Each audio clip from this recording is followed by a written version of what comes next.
Hello, everyone, and welcome to Answer the Call. So, on Wednesday, we had a massive roadmap change to 3.14 where almost everything related to something that could be gameplay seemingly got removed from release view.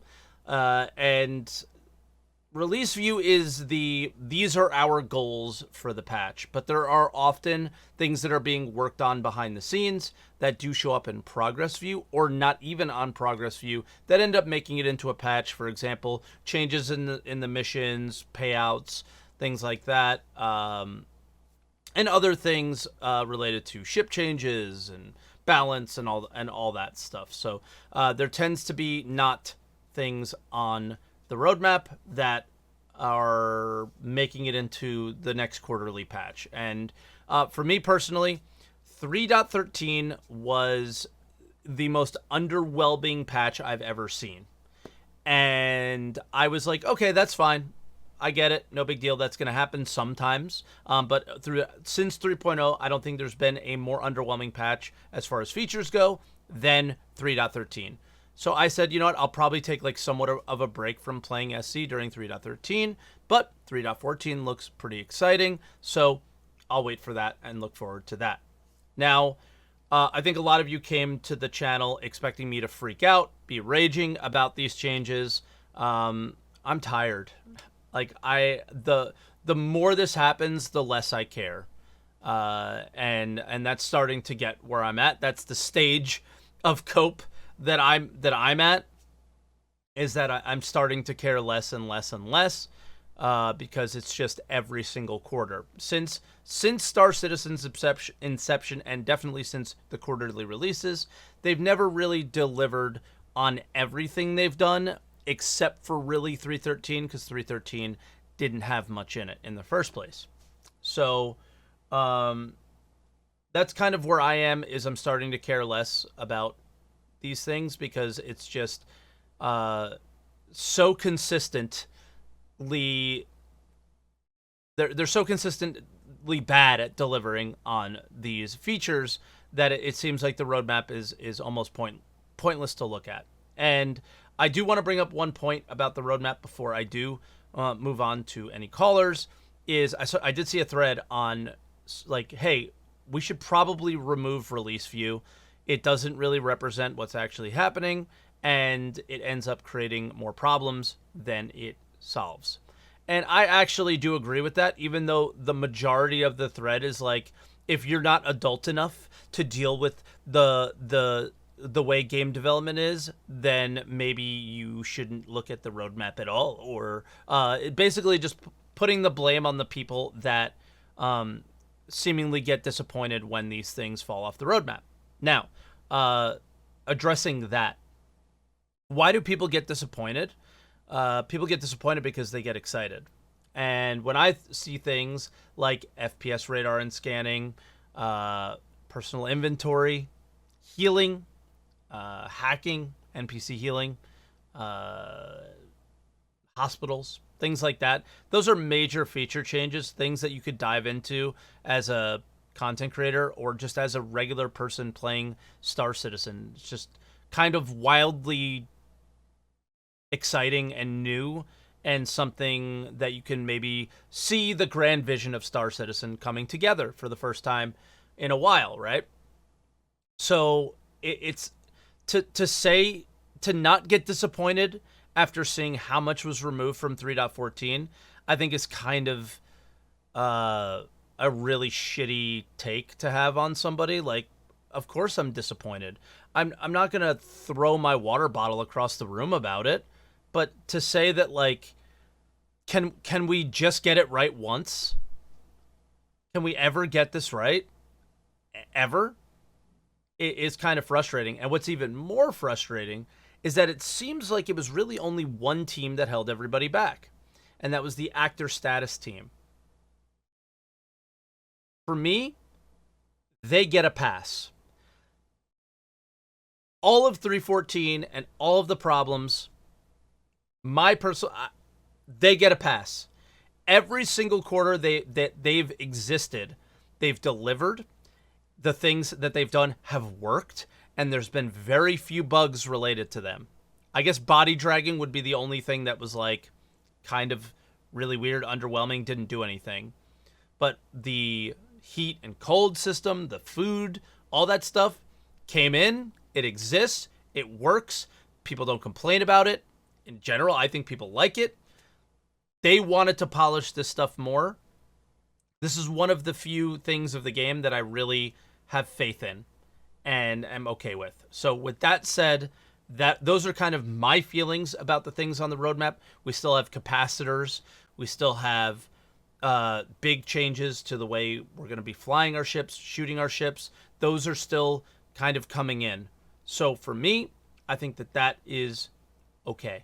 I'm okay with what is happening in the sense that I'm going to give the actor status team a pass because they've done all good things up to now. And if they want to give it a little bit more, then they can. So that's where I stand. I am not as prepared as I thought I would be. So hold on. Let me get a little bit more prepared because I did not have the callers' names up. I apologize. So let me just quickly type a name here. And then we'll get in our first caller, who is Dak Tannen. All right. Dak, welcome. How you doing, man? Can you hear me? Hey, how's it going? Good. Is my levels on the good? Yeah, don't worry about your levels. I have that like automatically resolved. So Alright. this isn't Star Citizen Live, so you're going to be just fine as far as your levels go. Okay, good. Yeah. I So did some experiments. no, I can turn you up, I can turn you down, but for the most part, you're going to be pretty level. All right. So yeah, what was your initial thoughts? And now, after letting it digest for a little while, what do you think about everything with I 314? would say my initial thoughts were complete non-surprise. I have, thanks to you, you're my canary in the coal mine. So I got to thank you again for staying in the pain zone, dealing with all of this. Because I have to step out. I can't keep following the way because I backed when the hanger module dropped. That was when I backed, Yeah. and I been following it like a sleuth for over 5, 6, 7 years. It's like, and then the last couple years, I think when WTFosaurus started to drop off from the podcasts on Star Citizen, that was about when I kind of stopped following as closely. I'd watch Board Gamer, I watch you, and maybe Noob Fire, and kind of get an idea of what's going on. When I heard this patch, I think I haven't been able to keep up with Answer the Call for a while because things in IRL have been crazy. The last Unacceptable. time I watched, yeah, I know, Unacceptable. right? Last time I watched, you had mentioned this patch and what was going to be in it, Yeah. and I was doubting it then. Um, Only because of, as somebody who's followed for long enough, whenever I see them about to add something new, I look at the complexity of the item that they're planning to add, how long they think it's going to take to finish, whether or not another game has implemented a system somewhat similar or to any level degree. And then I'm like, okay, how likely are they to actually hit this? Yeah. And usually, if it's something that's like a lot of the stuff they're talking about for even just the scanning, if they're talking about cross section, I don't think I know of a single game that I can think of that's multiplayer that has a cross section scanning section. They usually fake it. They may have heat signature, maybe, or they might have just radar, and the radar has got a randomizer to let you know, oh, they're fog of war, or they're too far away, kind of Mm-hmm. stuff. Mm-hmm. I'm like that. I kind of expected not to make it. I expected the medical not to make it. I expected the farming to not quite make it, but there were other things in there that I figured they'll probably get that. They were dropped, but still not super surprised. But the sad bit is that I'm not super surprised. Because I've it's seen every enough of quarter. their, yeah. It's just par And, for the course. and my thing is, how long did it take them to realize these things weren't going to be there? They specifically said a couple weeks ago. So I think Yeah. so. Here's the thing, and I think we have to set our expectations correctly here. Is Jake and a couple of other people probably are the people who gather the information for the roadmap, deliver that, Uh-huh. and make the roadmap roundup, right? So it does Mhm. seem like they have a cadence as well where when the last roadmap update came out, was when they found out that the change was It going to wasn't gonna happen, was make it. around there, but there's not enough time to show that change, right? So it was like 2 weeks after that they found out is when we find out. And Yeah. that's kind of just how it has to be. So I wouldn't give them a hard time about the timing of it. Yeah, yeah, it's that's one of those ones that's like I guess, as somebody like I'm a postal worker by trade, Okay. but I build cars, I repair things, I build computers, I fix old hi-fi stuff. So I'm used to the broken electronical mechanical world of things. And if you're ever working on a car or a mysterious piece of machinery that you're not sure what's wrong with it, there's a certain stage you get to where it's like there's always the optimistic goal. Everyone's like, "Oh, how long will this take to fix?" And you could say, "Well, if everything goes well, it should take 6 hours." If it's a car that's old, there's rust. You never know what's going to be wrong with it, other than the thing you're aiming to fix. As soon as I see the first hurdle, usually I start adjusting whoever it is I'm dealing with expectations. Like, okay, look, this bolt is stuck, and if I force it, it'll strip. It's probably going to take at least a few more hours because that time you lose fixing a hurdle, you never get back. And I think game development, judging from what I've seen, seems to follow a very similar cadence where you can run into a situation that seems like it would be a non-issue, especially developing new tech, and you'll get stuck on Somebody that in for a chat certain amount of said time. postal worker. No wonder he's cool with delays. I have to I just know, right? You don't even know the delays you guys see is nothing compared to what they do to us. I lost more than $5,000 of pay for more than 6 months, and I had to chase it down myself oof. just because they felt like cheating me. And it's government, so who are you going to tell? They're not going to do anything about it. Yeah, But but the one thing that I would ask you is, um, okay, so it's consistent that it always falls off and it always changes, and I honestly feel like in a situation where like, yo, it ain't broke, so don't fix it. Most companies, most games, when we're at this stage of 314, like now they've pretty much locked in what they're going to develop for 314. The things have fell off that were falling off, going to yeah. fall off, right? When Mhm. it's locked in is when they start their marketing for their next major patch. And this roadmap directly contradicts that like standard normal game development thing. And I know Star Citizen is different, and I know Star Citizen prides itself on its transparency. I would rather it go one Why of do we two need this ways. transparency? So like how do you feel about that? For me personally, I don't this isn't mind them important to not me. saying if they don't think it's gonna make it.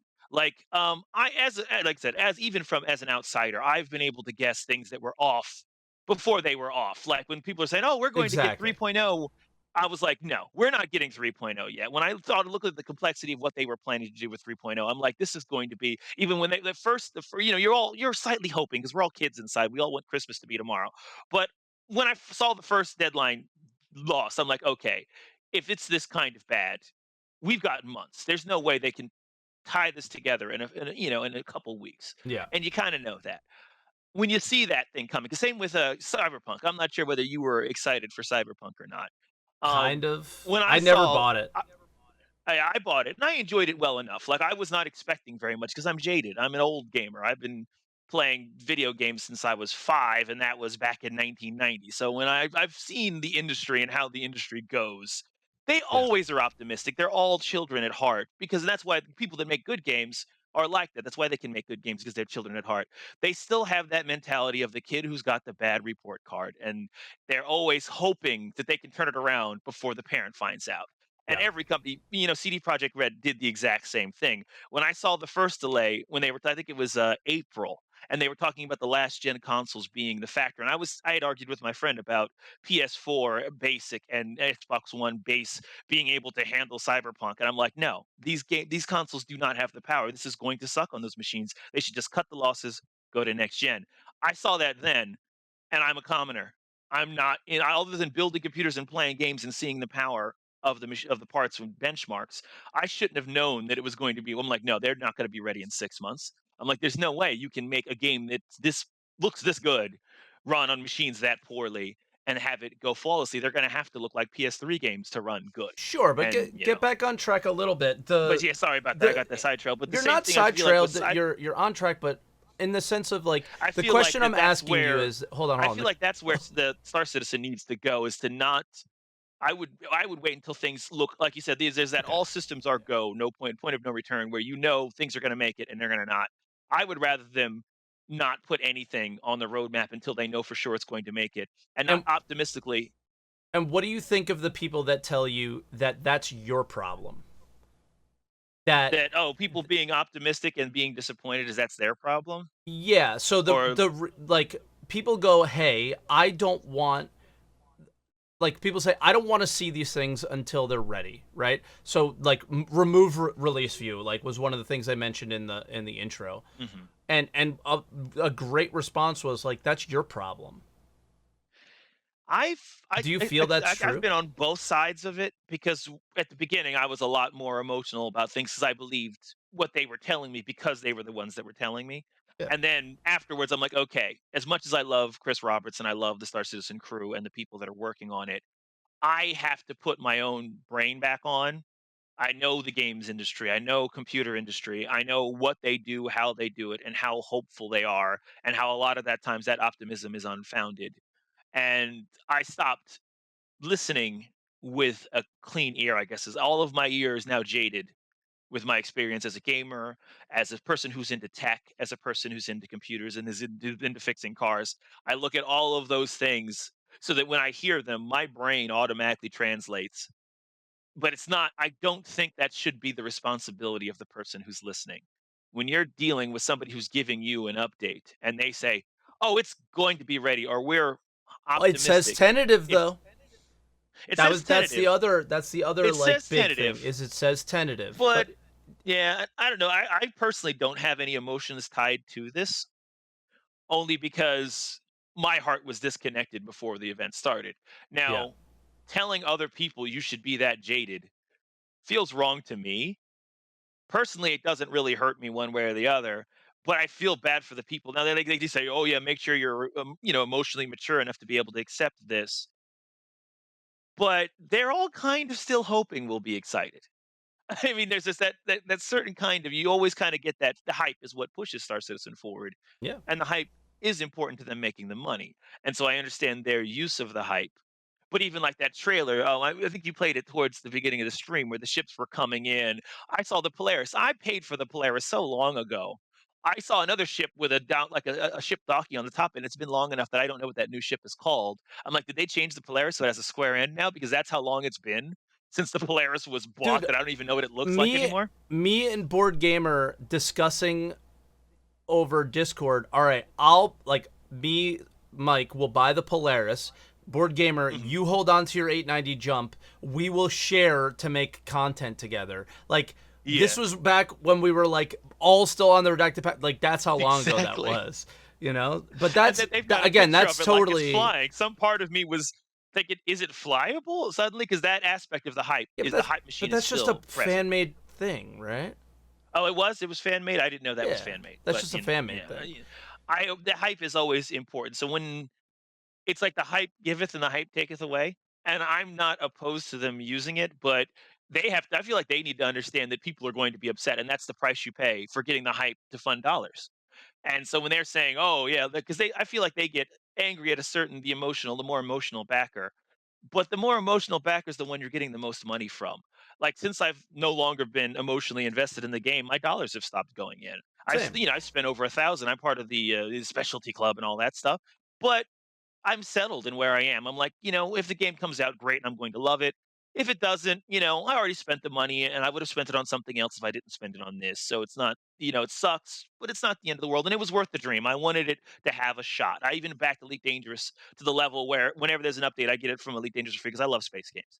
And it feels like it was a money worth, well, worth the dream. I mean, in those days of, dogfighting module were amazing. They were so much fun that if they had just given me that, like one the 2.6 range. If I could have just a standalone 2.6 multiplayer that never went away, that would have been worth my $1,000. I love Like that mode so much. nobody tells people who are like in love with this game to feel different. right? But when Yeah. somebody's upset about Set. something, they always tell you how you're They're in the supposed to wrong. feel. You're a monster. It's like, Yeah. hold And on. it's just like Toughen up, soldier.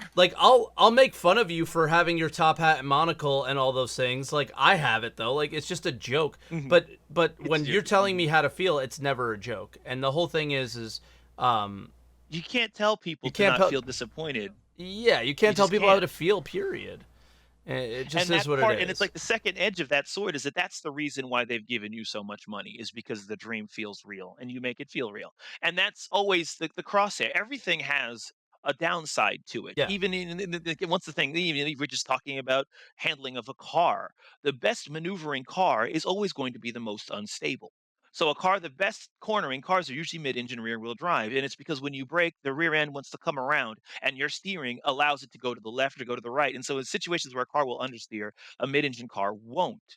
But when you're just trying to stop in a straight line, if there's a slight tilt to the road, it's going to spin around, and that's the trade-off. If you want that maneuverability, you have to take the instability of it, and that's what Star Citizen is doing. Their instability in their backer base is what makes us throw tons of money at them. So the Mhm. mere fact that we're emotional is the trade-off for them getting the kind of substantial dreamer, and we have dreamer fundings. We dream and we dream hard and we pay hard for the dreams we're dreaming. And that's your trade-off. If you don't want the dreamers, you're not going to get the money. That's the trade-off. And they need to kind of, I feel like they need to be at peace with that a bit more Yeah. and handle their backers kind of accordingly. That, it's like, yes, people need to be, I don't think it's right to death threat people It's or any of not that stuff, it's not you know? Star Citizen though. It's the community that feels this way. But yeah, I think you're on I it. Like I it's I've heard of a few things where it's like times where, Chris will be mad and it'll be, yeah, I guess a you're right with statement that. he'll Yeah. make, and that Yeah. that I'm not in that emotional state anymore, but I feel bad for the people that are. Yeah. And it's like I know where they're at because I was there. I was just there years ago because I was following for longer. But Sure. I know the exact feelings they're feeling, and I feel bad for them. And the only reason I came out of it as quickly as I did, which is not as quickly as it could be, some people are still in it, was because I've seen this whole song and dance before. Gran Turismo was promising open car drivers in the PS2 era.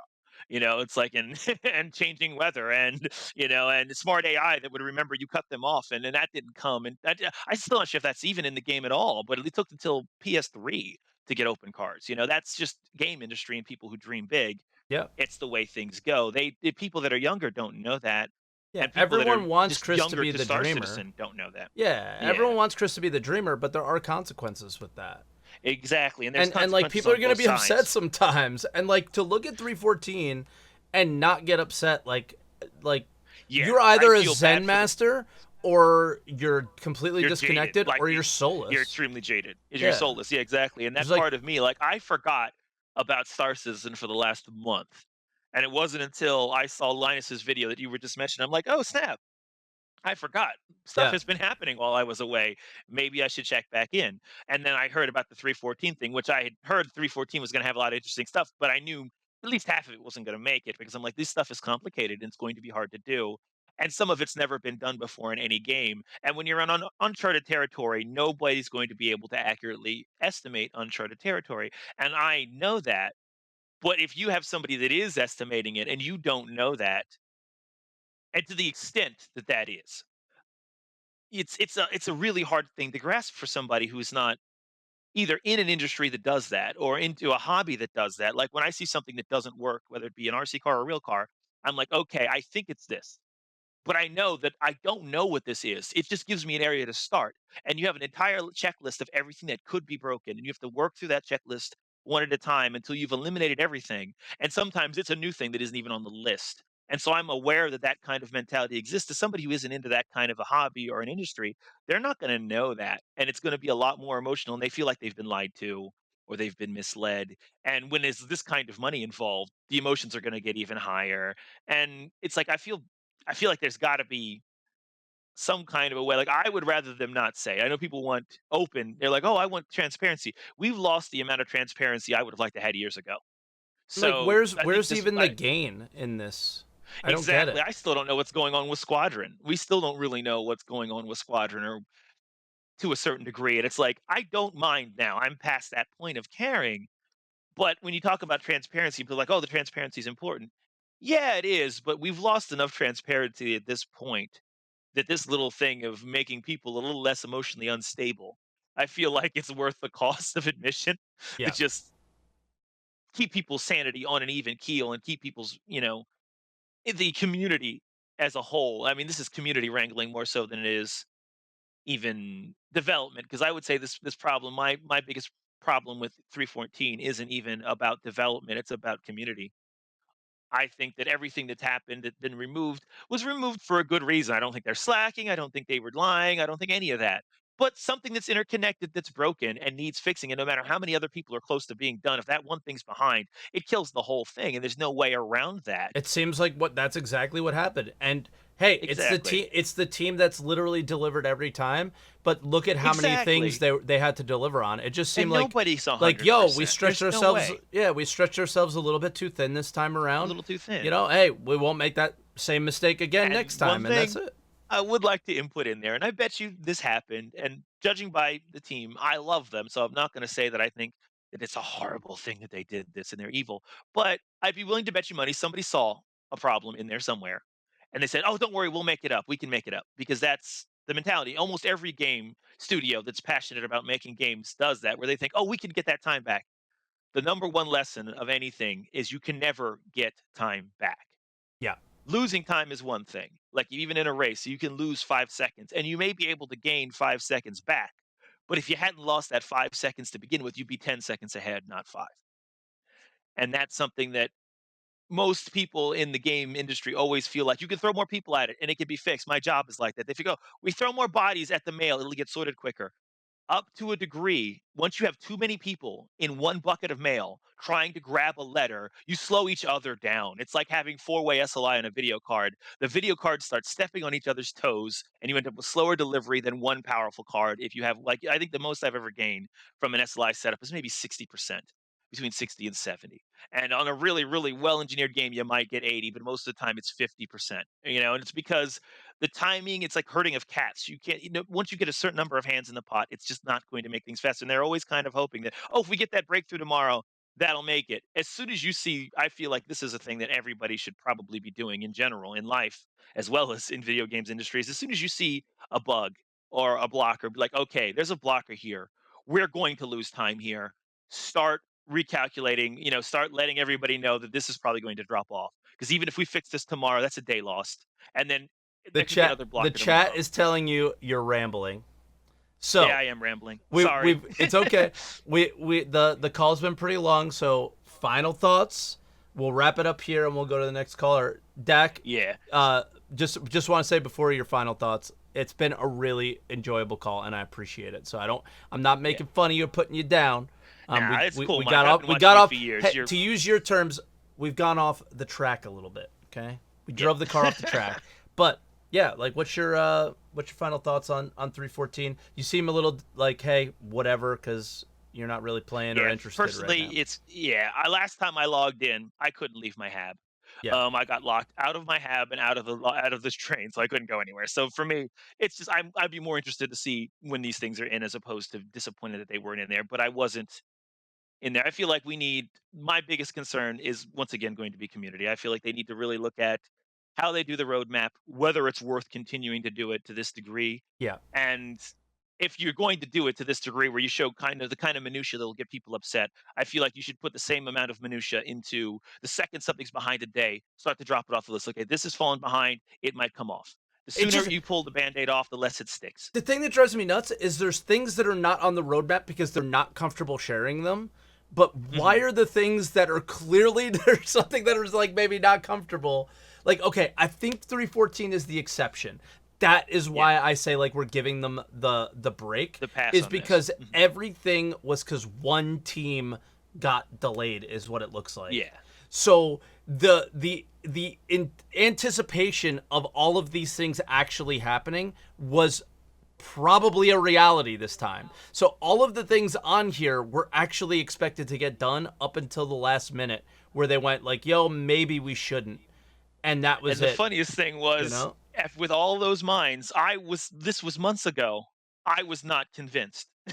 Yeah, but you're not And I the was thing is and I'll let you go after this is that the reason you're not convinced is because of the past, but this But I is mean, I'm not the not same convinced in thing general. as the past. Just in general, I think the possibility, the more things you have, more moving components in anything, the more likelihood of failure. That's why rotary engines are more reliable than piston engines with lifters, and even overhead valve engines are more reliable All than right, Dak. in cams. Go for it though.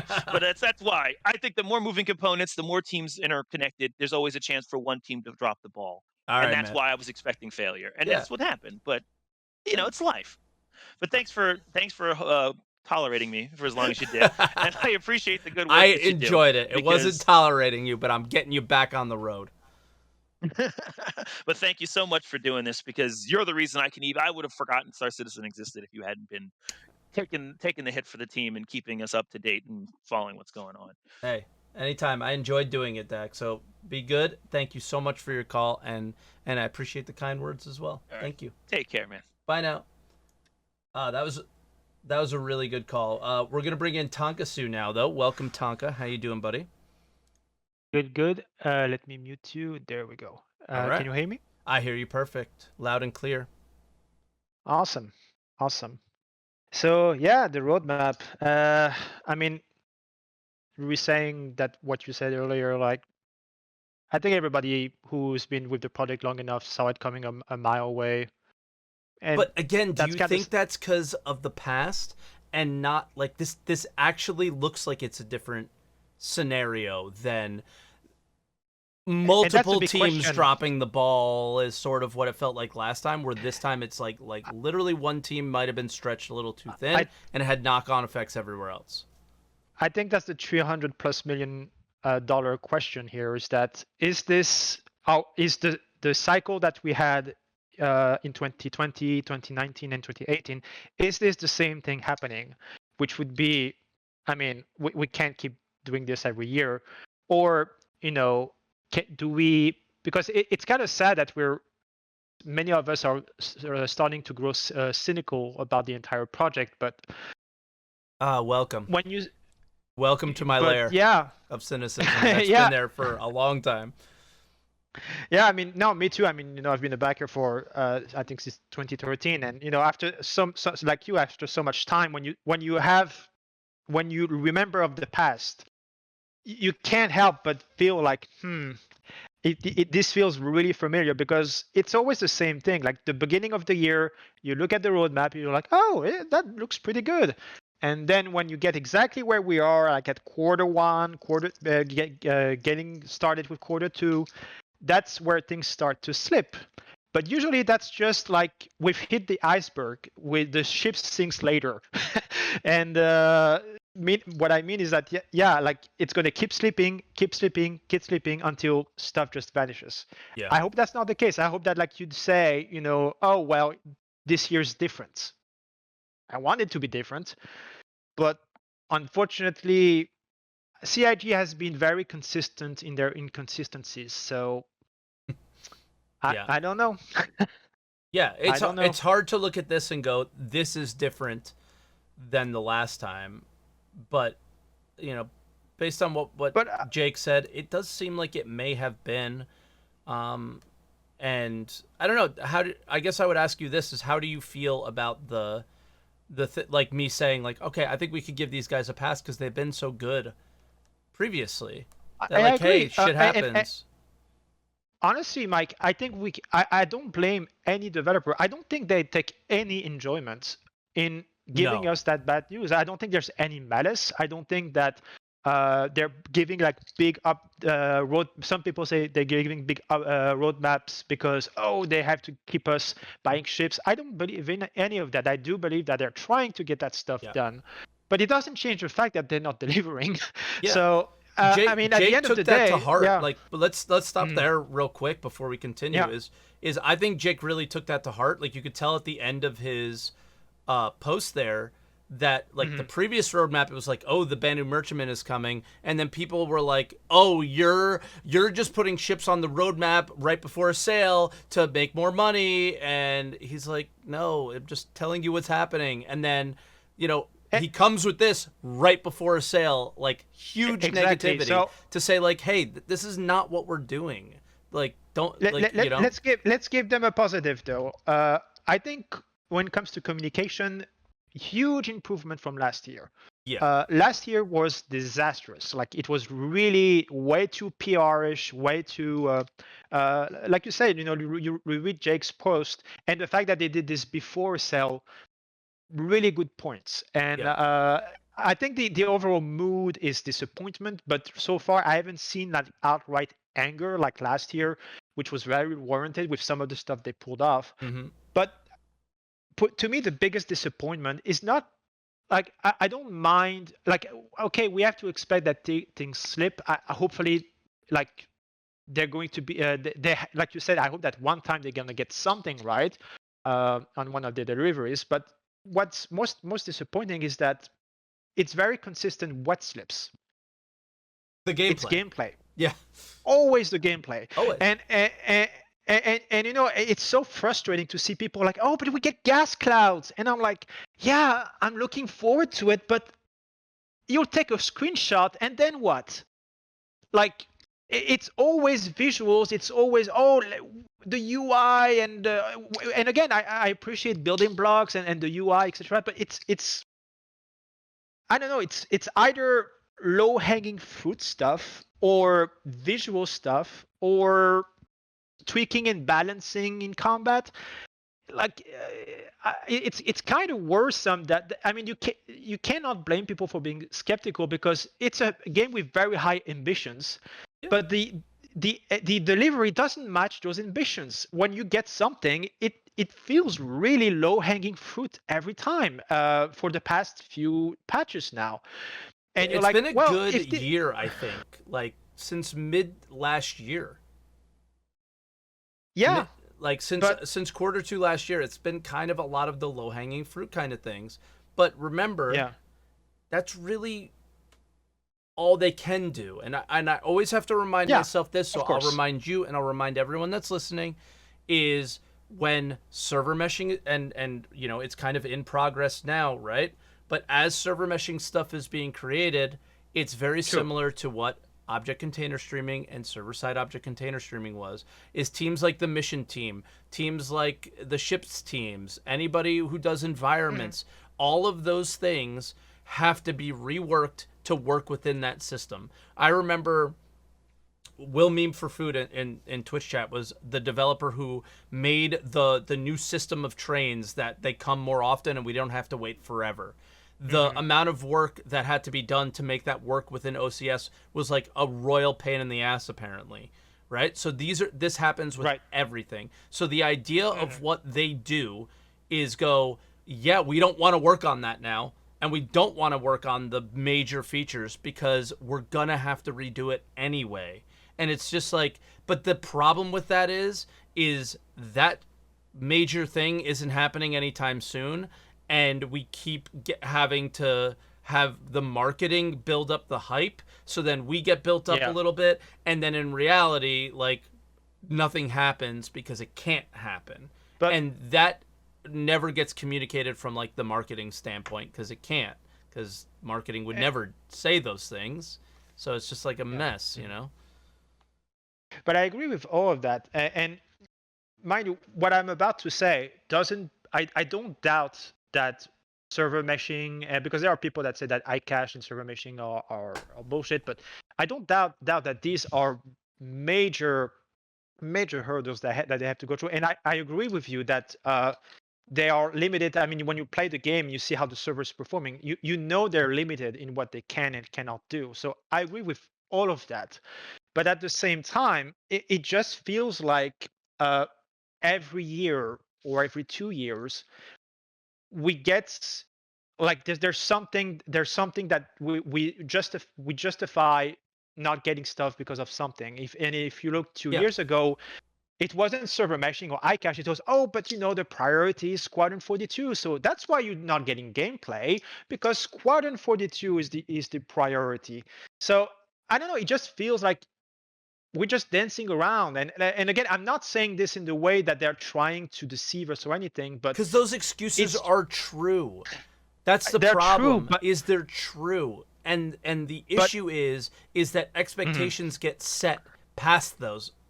And then Yeah. you have to always come back to those because they are true. But the difference is the way CIG wants you to perceive things sometimes when they want to be excited about a new patch and get people in playing the game, or to buy a new thing or whatever. There's that, oh, this is what the game is going to be, but then you always have to get brought back to what the game actually is or what the actual development is. And that's what gets super frustrating is, and then the community members who do understand that are yelling at people for getting upset when the roadmap falls off are getting frustrated as well, because they're like, whatever about it, because they understand that, like, yo, none of this stuff is going to work out until XYZ thing. I think a lot of my frustrations personally come from the fact that, like, I not only want to enjoy the game Star Citizen and am a huge fan and am really passionate about this game and want it to be great, but I also have this thing called, like, a Twitch stream and a YouTube channel that requires those things to be good and enjoyable. Because I'm not just going to sit here and be a kind of entertainer type. That's just not who I am. Yeah, I mean, it's not easy for content creators to try to find content when there isn't. I mean, I guess Star Citizen had its moments where it was good for content creators, but right now, we have the loudest voices sometimes, though, so it's why our opinions, if we get upset, get louder, because we're going to be upset because we need the game to make content sometimes, But going back to something you said about, like we should probably remove the release viewer, I don't agree personally. I think people getting upset with things getting removed on the release viewer, I think the release viewer is one of the few things that allows us to measure kind of how CIG is performing, because I mean, we have to understand that these are not promises.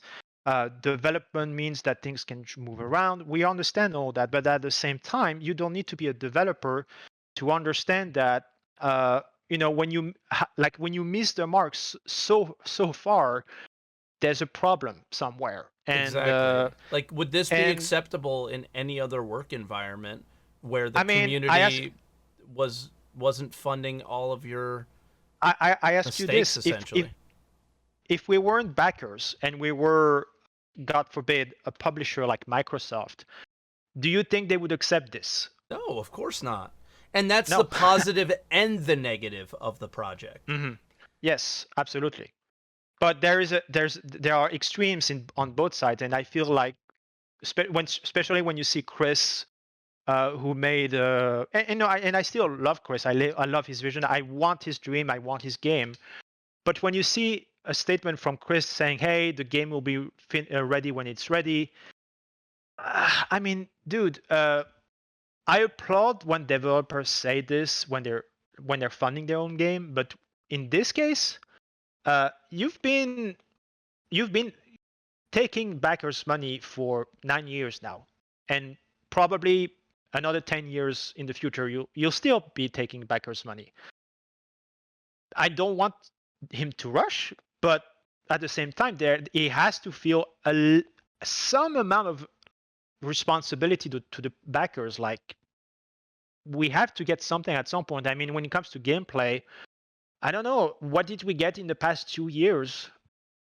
Refinery, some little, like, and I'm not talking about like gameplay elements like the inventory system and stuff like that. This is all important, but really actual gameplay loops. Kind of refinery, I guess. Then what? 2 years. We still have. That is where I get upset. And I asked a question to former devs from Star Citizen and other game developers, like, who needs to be involved to make an inventory system happen, and why isn't it involved yet, and things like that, because there does need to be major movement on those things, and the answer was everyone.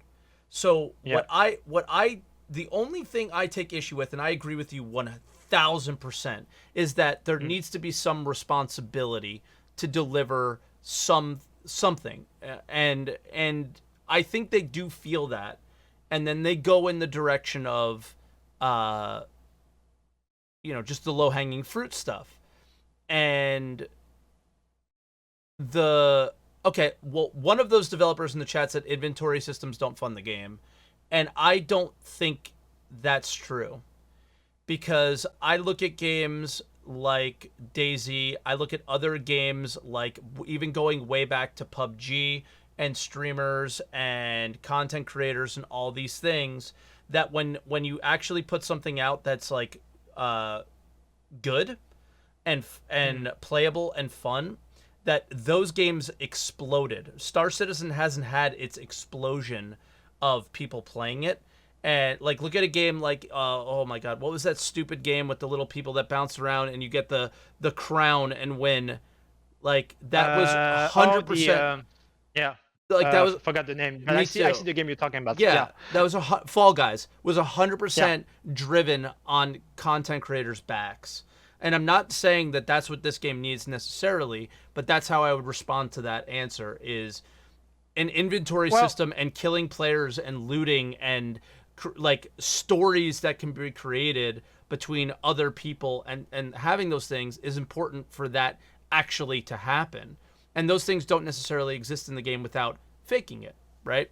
Yeah, but I mean, I see what he means, but at the same time, when I look at when Star Citizen started, and I might be wrong, yeah, but when I look at when really started to boom back up, because there was a time where it really went down in people's mind, I think it was during Jumptown. Jumptown, if as I remember it, that's the moment where there on Twitch anyway, there were so many streams. Like, it got advertised to. I mean, I think even the devs know this, because I think they're making Theaters of War because they know that this kind of publicity is what's going to pull people in. And that's for just that, like inherently not true, though. Like, it was a big shift in Star Citizen, but I think it was a big shift internally with members of the community. Like, you have to remember, like, like you mentioned, streams back then. The biggest streamer had half the viewers I have right now. I just looked over. There's 500 people watching right now. The biggest streamers, Captain Richard, like, was averaging in the 250 to 300 at those times. So I think we're overrating what Jumptown was, but not what it meant to the game. That, it changed the course of what was important, but it didn't. I don't think it brought as many people in as you think it did. What really brought people in was last year, around this time, was when there was an explosion of content and things, and people, like, not content necessarily, but people taking a look at the game because they focused on quality of life. I'm not sure I agree with that. You don't think that COVID had a big influence on that? I mean, yes, but the gaming industry as a whole has exploded because of COVID. Yes, and I think Star Citizen is no different. Yes, but would Star Citizen have gotten any more? Would it have gotten its looks if quality of life wasn't made more of a priority? I don't think so. I don't want to downplay quality of life, and by all means, it's good. I think it's a good thing that they're making the game player friendly. There's nothing wrong about that. And yeah, you're right. I understand. I mean, you can see that they're putting a lot of effort on getting new accounts, as opposed to, well, not as opposed, but they're definitely putting more focus on getting new players rather than making existing players buy new ships. I mean, just look at their trailers. When I look at the trailers, I look at the trailer and I'm like, that trailer is not for me. That I'd like to is play for that the guy. Yeah, but that trailer is not for me. That trailer is for the guy that hasn't played Star Citizen, maybe is on the fence of playing Star Citizen, who has never heard of Star Citizen, and sees that, it's like, wow. And when you boot up the game, when you were streaming earlier, you said that like the immersion and everything. Well, yeah, when you boot the game for the first time, you have that honeymoon period where everything's new and you're like, wow, I've never seen that before, and this is huge, this is great. So Star Citizen is in a good enough state that it can catch players like that, and I think CIG knows this. Yeah. I'm not saying that in a bad way, but that's the fact. That's how they get their money. But yeah, and that's fine. I have nothing against that. But who wouldn't want to be a part of playing this game with the ambition that they have? Who wouldn't want to play the game that they're trying to make? Everybody does, of course. Yeah, and I have no. I mean, some people have a problem with how they're marketing their stuff. I don't. I understand that they still need more money, and I'm not against that. I'm not even against like putting more money into them.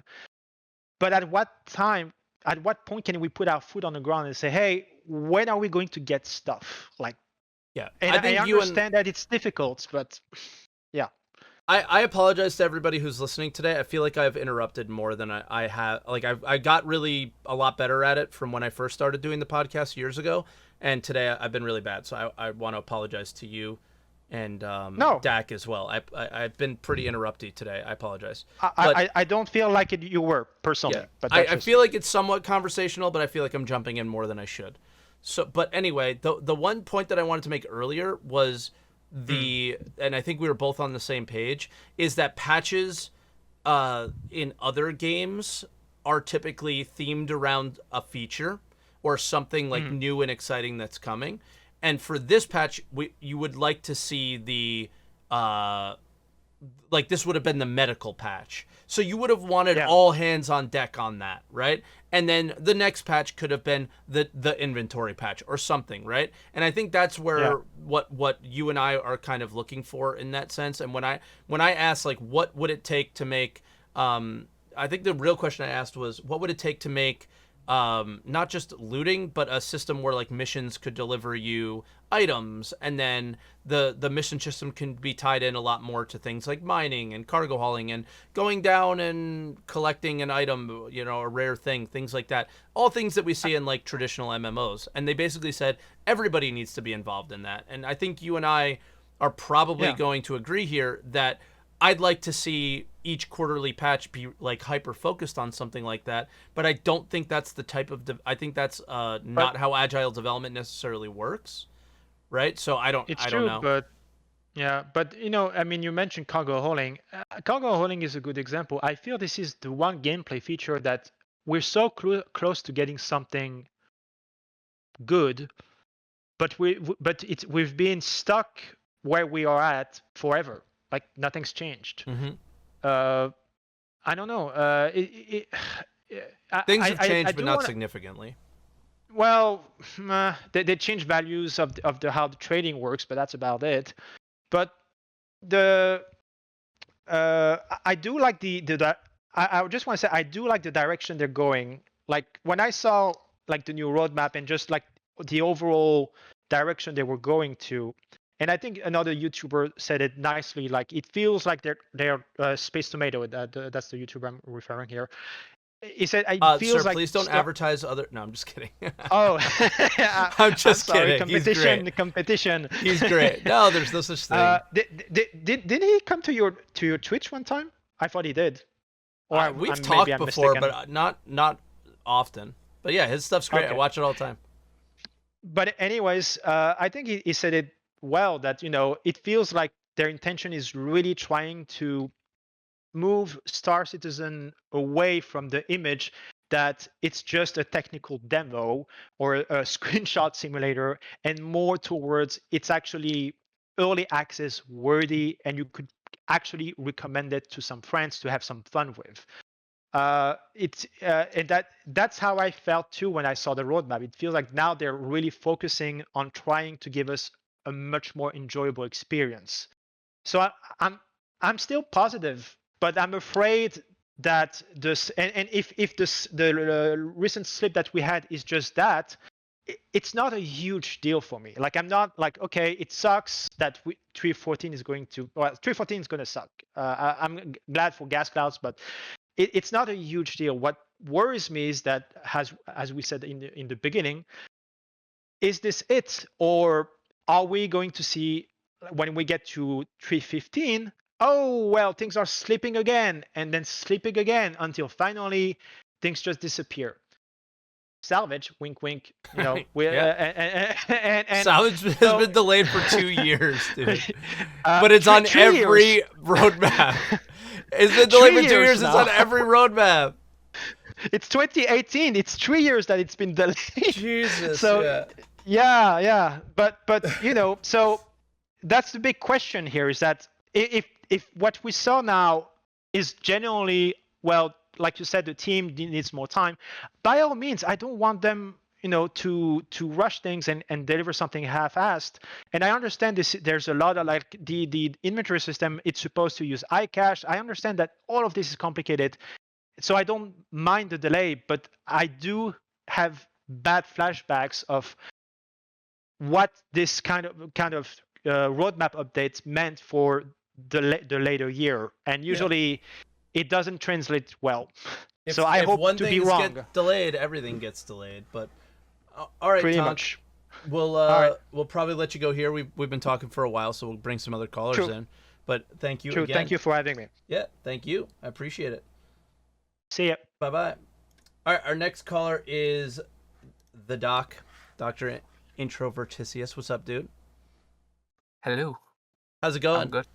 Doc's calls are typically shorter than our first two, but no pressure, Doc. What do you feel? Because I know from my experience playing with Doc over the years is Over a year, but over the yeah. year, yeah, I guess it's only really been a year, is that you're kind of on a little mini hiatus. But yesterday we took a trip and did all of the Invictus content that was available yesterday, and you seem to enjoy yourself a little bit.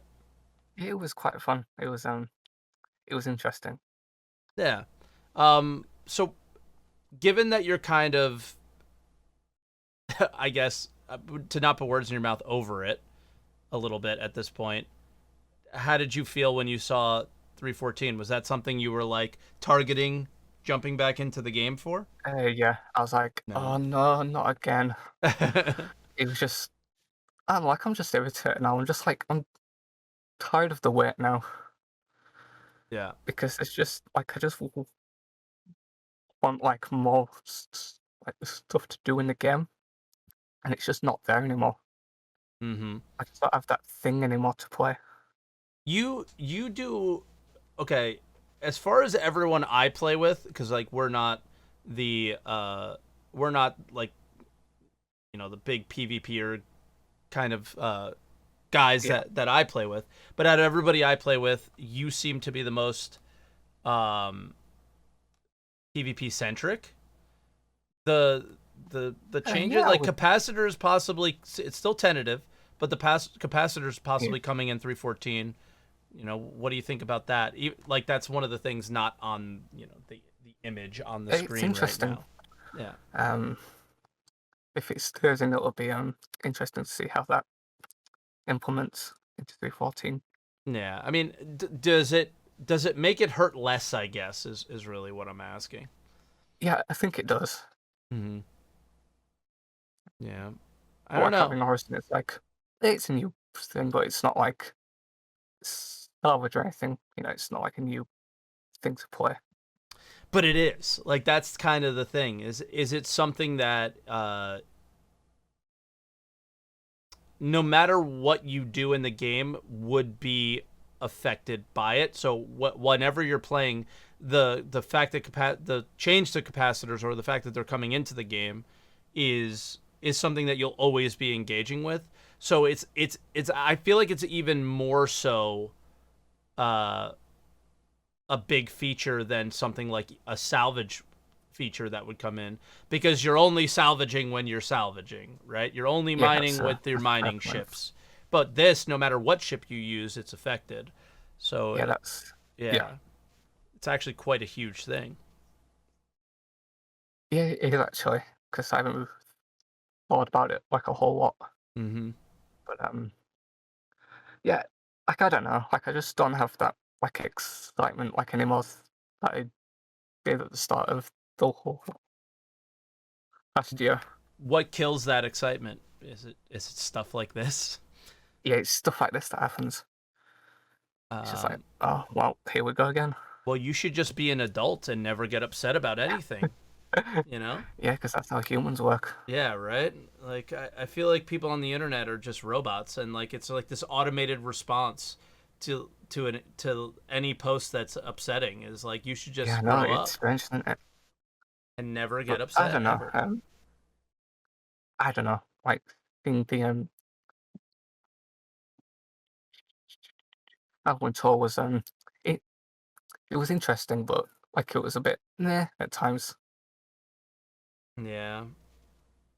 You're saying The the tour on the javelin, right? Yeah, yeah, the tour on the javelin. Oh man, I forgot who told me, but because it was somebody that checked it out in the PTU, they were like, "Oh wow, like the tour guide's working really well," and maybe I didn't see that tour guides was pluralized, or it just didn't Yeah, register because I did not check it out in the PTU at all. no, I didn't either. I was excited to check it out live, even though I knew that the performance would not be as good. Oh yeah, the Uh, performance was we had 10 straight 10 FPS. FPS across the board. Everybody, no matter our PCs, there was a group of like 10 of us, right? Yeah, and I could Everybody somehow had the just same fly FPS. perfectly at 10 FPS. That was Yeah. So it was like the highlight of bad. the. It was Yeah, bad. But I was hoping to see that initial guy at the beginning be your tour guide, and you waited for the tour to start and you would follow him along and he would walk you through the ship. That's what I was yeah, expecting. yeah. But we got these like little static NPCs that just played audio that was desynced, and it was Yeah, it was like so decent. it's just like, wow, dude, Yeah, and this is then not like a push. If this is like a push in tech for AI, like that's this not is what not I a big was push. expecting. Yeah. And then the the NPCs go like, "Oh, this is so like uninteresting as well in the background." That was the weirdest bit. That was That was the the weirdest best bit of it. part is the NPCs in the background were just going boring and Yeah, stuff. It was so funny. But yeah, I mean, this year's Invictus, obviously, I like the idea of the tour. I think it was pretty cool, but it was interesting. it Yeah, doesn't it was quite make nice. it didn't make 313 not having anything in it much better. No, not really. Um, yeah.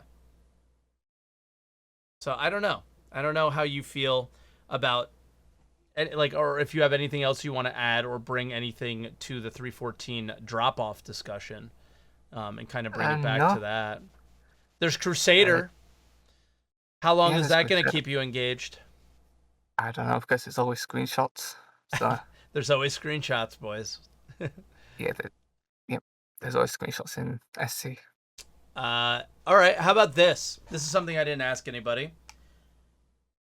Missile operator mode. So I think it's totally fine that you're gonna have to choose whether or not to fire your guns or fire your missiles. Yeah, that's People a don't big like thing that. that I don't get why they don't like it. I- I mean, like It's just a even I change. did.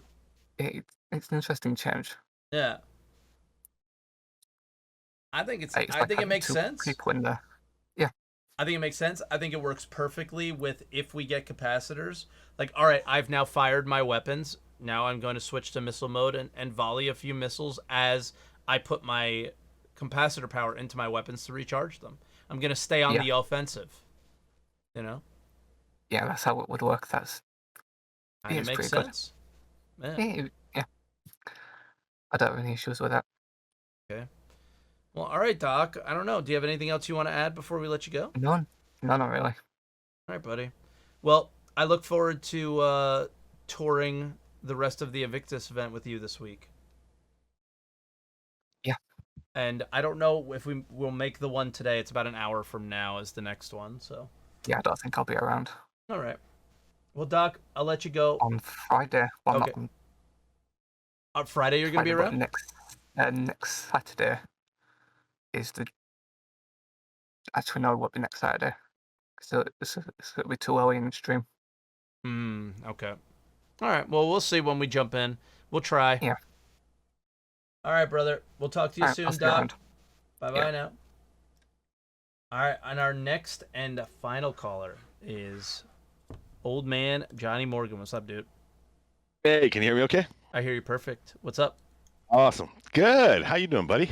I'm okay. I'm okay. You know, dealing with the drop Yeah, I hear in you on all that the one too. So content. roadmap discussion obviously is going to bring me out. So I did make some notes as we went along, and All right. just he's wanted got to shout out to notes. I got notes to keep us on point and move through this. First one, Dak, Tonk, and Doc, you guys all did great call-ins. So I have some things on them, but Dak, great analogies, right? It was fantastic. But the one I want to jump into first is my big beef with roadmaps, right? So Shields. Why does Shields have a red line through it? Why did everyone assume that Shields was canceled? This is why I hate roadmaps, Yeah. right? Everyone freaked out and they're like, it was delivered early, right? It wasn't removed from the roadmap. So I'm not a big fan of roadmaps because that's a great example of how the disconnect from the goals. And I'm going to go back to my goal thing here is, with these features that were there going forward in 3.14 and the ones they canceled, how do any of them move the needle on the goals? And what are those goals still? Like and I'm going to monologue a tiny bit here. So from what I've inferred their goals are is Squadron 42, amazing single player experience that continues along the Wing Commander legacy, right? That's the goal I understand from Chris and from CIG that they want to deliver on. They pushed it back because they said, right, they pushed it back and they said, no, we're not going to do it at this because we want to redo a whole bunch of shit. Awesome. Other goal is tech pillars for the PU cloud. And I've kind of labeled it the cloud because they have a cloud service in the background, right? And what's the goal of that? Scale and stability, it seems to be. So how far along on their goals do any of these features go into it? Like the landing zone, why? Right? Like we don't even have overhead right now to run Evictus well or anything else. Like again, it goes back to why are we having this 50-man player cap? Why is that cap not dynamic based on the performance of your underlying technology so we can have a good experience? Like if you play on their servers and you see when a server's got like 40 people, right? Feels pretty good. 44 hits, 45, 46, boom, starts to go to crap. Like somewhere in that 42 to 47 range of players operating together, it really starts to take a downturn. If you're on something that has 20 or less, it's a really fun game to play because everything works. So for me, I don't care about what they're cutting or adding to a roadmap. It's not what's causing me not to play right now. And I'm not playing much. It's the desync, right? Like PvP is essentially dead because of it, right? Because you can't have a good, enjoyable experience. You can't even do multi-crew. Like so I'm super happy about VoIP. I've been still, having a lot of fun with that. Last night I went in, I went to Victus. I engaged the Navy for the fun of it, right? I died because their sabers smashed into me. I killed a few of their smaller fighters. It was fun. They chased me around. Spent time in prison, and then I just LARPed in prison as a guy that was talking to the people that were there. A couple of people that were going through had a lot of fun with me, right? And then I logged off. So I spent a half an hour doing an hour or so of doing LARP. It was fun. I like that. There's other people doing it. But I met Salty Sis. I don't know if you know him. He's a DayZ guy. We bumped into each other in game. We're both like two VoIP bros meeting each other in game, right? So we just fell in love with each other. We spent the afternoon just chatting and talking and playing in game and using the VoIP in game. But we couldn't even accomplish going to Grimhex to get a beer. Yeah. We died every single time. On the ship together for no reason and then falling out and couldn't even accomplish going from Port Hollister to fucking Grimhex to LARP about having a beer. And so I just, until we can get to the level of stability, I don't really care about any of this stuff because missile operating mode, like you're talking about, awesome. Like I think it's a really great feature. But how does it move the needle on a stable, enjoyable, playable experience to me? Like, if missile operator mode is something that switches like mining mode, right? What happens when things desync out and I can't switch off the damn mode? Here's where I think there's like a disconnect in what you're saying and actual reality. To not be rude, I don't intend it to. Yeah, be go that for way. it, man. No, don't worry. You're right. Like those are some of their goals are to achieve these technological hurdles to reach stability and frame rates and all that stuff, right? But if they're not also simultaneously building out the actual like game design, then how many additional years are we putting on this game while we wait for that stuff? And I think the overall Star Citizen community is somewhere in between being patient, waiting for that technology to come online, and wanting just something to do while they wait. Yeah, I agree Right? with that. And I think Like, that's where it's semi-polarizing, is the people who are just like, just wait for the tech, the groundbreaking tech, and they're doing amazing things, people, and the people that are like, can I just have something to fucking do, please? Yeah. Yeah. And I'm that And person. it's frustrating. If you didn't I'm that know. person too, because I am, though. I'm that person too, because it's frustrating, because we know that, from my perspective, there's just this one arbitrary decision on the 50-man player cap on servers that is the barrier to us having at least something to do. Yeah. Like, if you just give me a 40-man server, man, like, just give me a 40-man server like you did with Xeno. It's a way better player experience. It's a lot more fun, right? And then get off this goddamn roadmap stuff and give me some milestones and give me some goals and what these milestones mean. Yep. Like, health gameplay. The milestones and what it takes to achieve them. And I don't need to necessarily know, like, that's an actual roadmap. This is not a fucking roadmap. Yeah, it's not. It's just a brochure on their features. Yeah, it's marketing is what it feels like. And that's why immediately when ships came on the roadmap, when Invictus was getting ramped up, everyone went to Jake and was like, see, I see what you're doing. I know what you're doing. Because that, most of us, or the people at least that were saying it to him, look at the roadmap as if that's what it is, and not looking at it as if like what it should be. And it's hard, you know? And I think that you can kind of see it in the devs too. They don't love the roadmap either for that reason, because they know it's not really representative. Like you're saying, there's a lot of stuff on the roadmap we don't even see.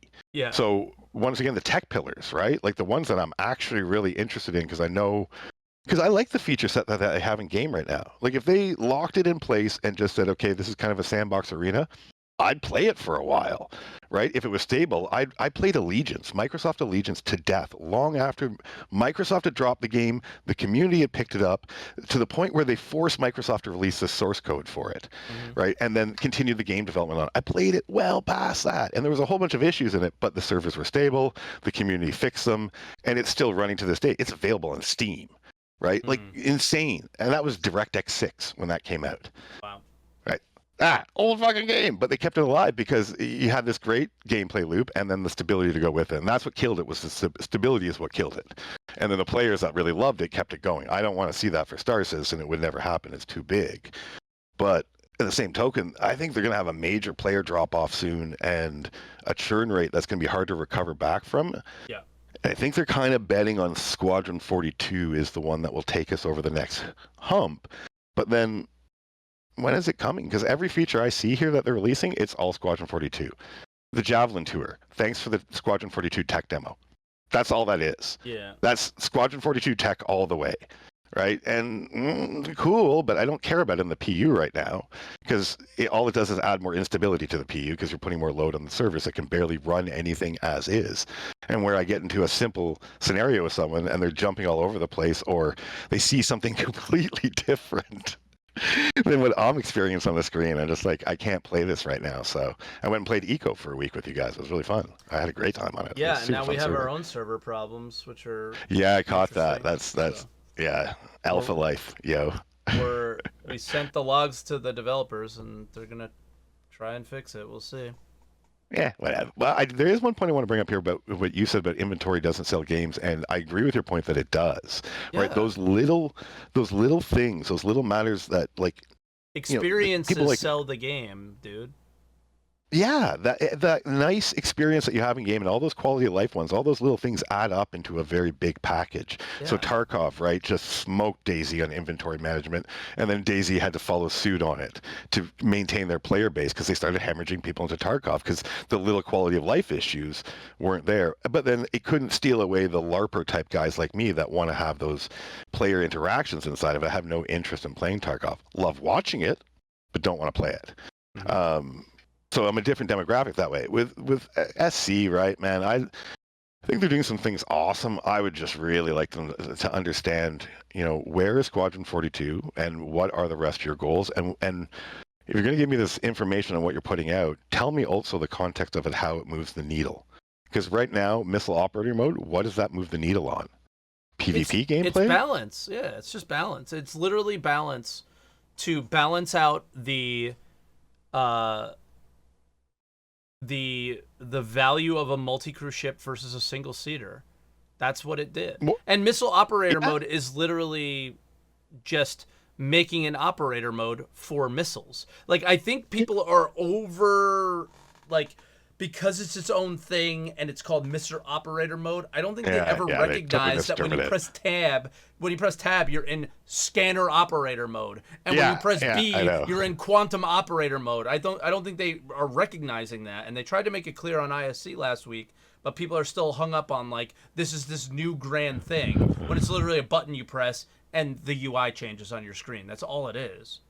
Yeah, there's another part of the fatigue in being part of the Star Citizen community, and that's the disingenuous actors within it that purposely misconstrue things and then hype things, right? The shield system tech replacement, I'm almost certain that the guy that made this roadmap did not mean for people to see that as an interpretation of it being removed. He's like, oh, it was already delivered, right? I'll just throw it in because they took it off of the roadmap.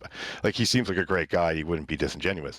But the people then that took that and then once it was explained to them, continued to be purposely misconstruing the point. I'm just like, that gets really fatiguing. That's why I stay off Reddit for the most part. Mm. And there's a lot of that comes out of the woodwork. Like, look at Invictus, man. Anytime a CIG has a marketing event, there's a huge groundswelling of people that support it, but there's also a groundswelling of people that hate it and that come out too. And so you deal with a lot of that, right? As a content creator, people coming to stream. But I also know that Invictus does help push the content forward, but it often pushes the content that I'm interested in back. Yeah. So I have a love-hate relationship with Invictus. I'm on the fence with it. Whatever the other funding drive is, forgot the name of it. IAE. I just go for the clothing. I just buy the specific clothing for it. I'm going there to get my leather jacket, right? Like, that's what I like about it. The Bengal carrier is cool to see. That's nice. Like, I like the tech demo aspect of it.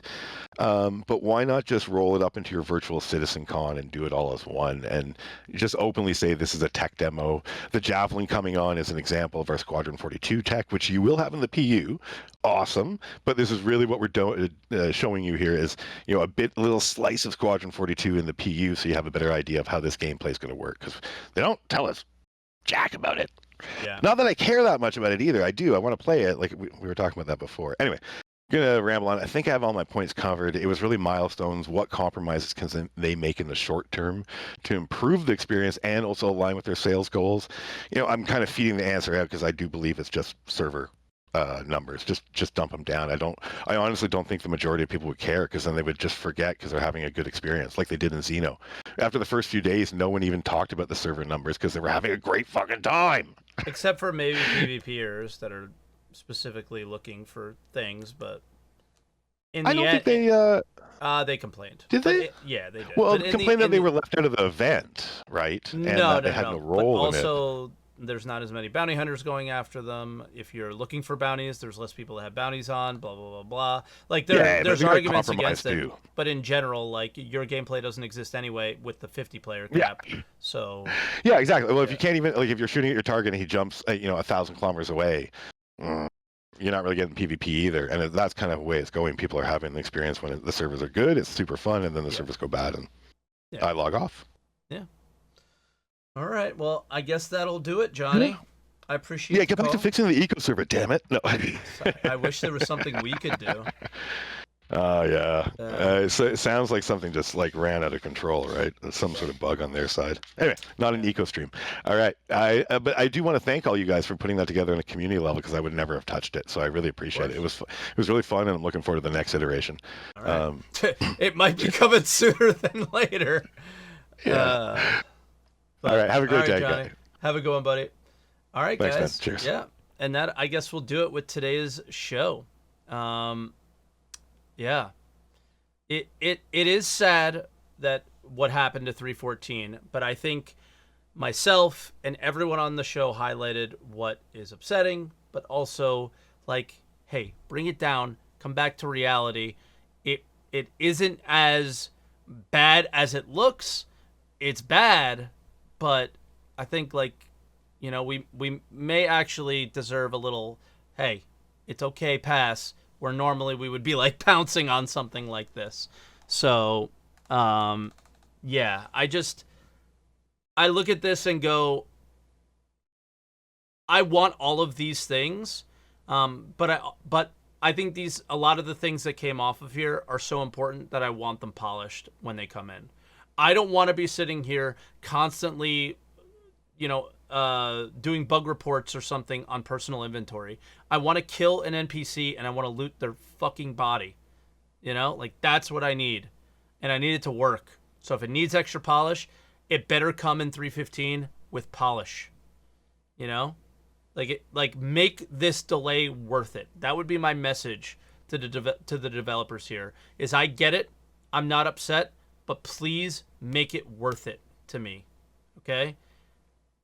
I know you're upset that things got delayed just as much as I am, but please make this delay worth it. That's all I would say from like a message from a member of the community to a member of the developer team is please make it worth it to me. And then it makes the delays not hurt as much, and it makes them honest, and it makes them understandable, and we don't just throw up our hands and go, again, right?